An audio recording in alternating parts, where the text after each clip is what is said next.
Hi everyone, thank you for tuning in today.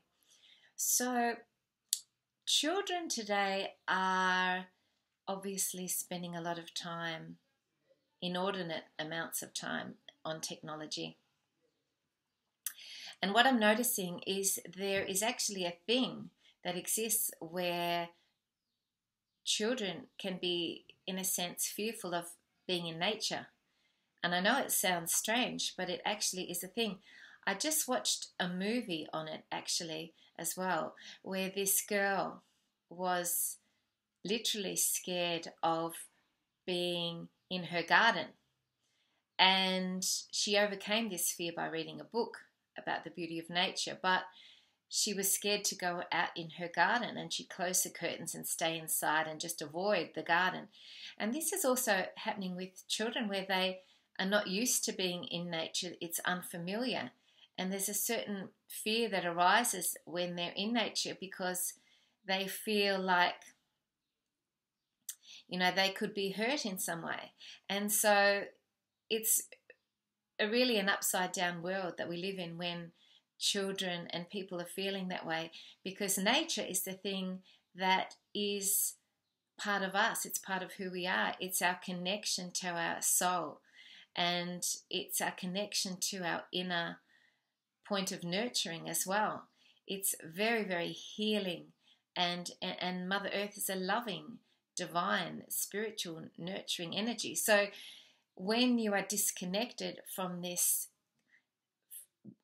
connection to nature, it impacts you extremely dysfunctionally, and destructively.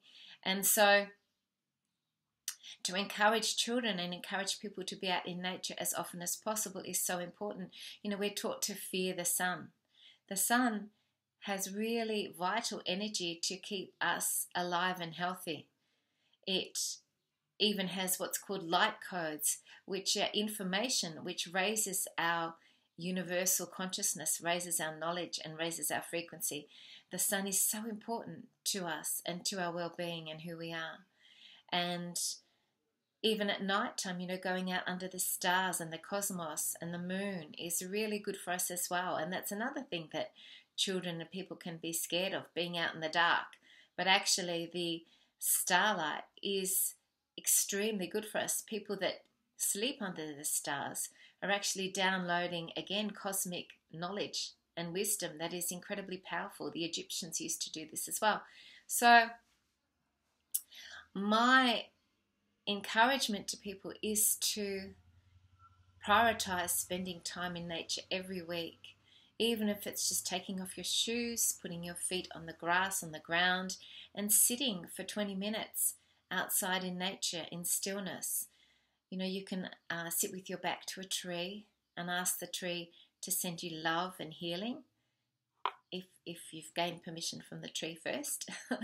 And you can also just put your hands on the ground and ask to release anything that doesn't serve you, any energy that's not serving you. I did this the other day, and this incredibly strong energy was going from my hands into the earth for about, it was at least 5 minutes, and it was really, really palpable. I could really feel it.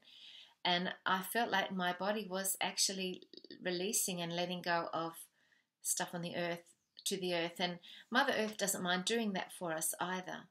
But then always, it's important to thank Mother Earth and have gratitude and appreciation. And in fact, I may well do that again today, because I think we should do it every day at least, where we connect to Earth and then we release what we can into the earth. So how is your nature connection going? It's so important at this time, particularly with so much stuff coming up to be transmuted on the planet.